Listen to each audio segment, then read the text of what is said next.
ito ay rated SPG, striktong patnubay at gabay ng magulang ang kailangan. Isang mapagpalang araw, mga kapamilya, dahil sa hindi magandang pagtrato ng mag-amang Ramon at Don Julio kay Olga, ay gumawa na ito ng paraan at aksyon para paslangin ang humaharang sa mga plano niya. Kaya naman, nagsimula na si Olga kay Don Julio.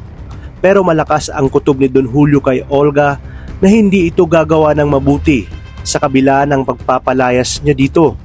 Samantala, naisugod na sa pinakamalapit na pagamutan sina Marites at Tinding, at sa unang pagkakataon, nagkaroon ng pag-aalala at malasakit kay Tinding at Marites itong si Rigor. Simula na ba ito ng kanyang pagbabago at pakikitungo kina Marites at Tinding? Sa kabilang banda, muling bumalik si Colonel Suarez sa pasugalan nila Tanggol. Alam ni Colonel Suarez na nasaid na ang puhunan ng pasugalan dahil natalo niya na si Sebio.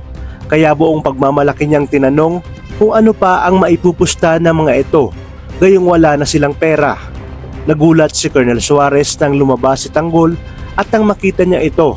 Ibang-iba na ang itsura at mas lalong natulala at nang laki ang kanyang mga mata nang inilabas na ni Tanggol ang Star of Venus. Nagkasundo na sina Tanggol at Colonel Suarez sa larong paglalabanan nila at gumawa ng kasunduan kung ano ang gagawin sa matatalo. Ayon kay Suarez, kapag natalo niya si Tanggol, sa kanya ang Star of Venus at dadalhin niya si Tanggol sa kulungan. Ngunit iginiit ni Tanggol na kapag tinalo niya si Colonel Suarez, sa kanya lahat ng pera nito at ayaw niya nang makita ang pagmumukha nito sa kanyang pasugalan. At dito inilapag na ang mga baraha at sinabi ni Colonel Suarez na tabla umano, ngunit lingid sa kanyang kaalaman na may nakatago pala si Tanggol na baraha na magpapabagsak sa kanya. At dahil talo na si Colonel Suarez, ay pilit niyang kukunin ang Star of Venus. Kaya dito na magkakainitan at nagkatutukan ng baril.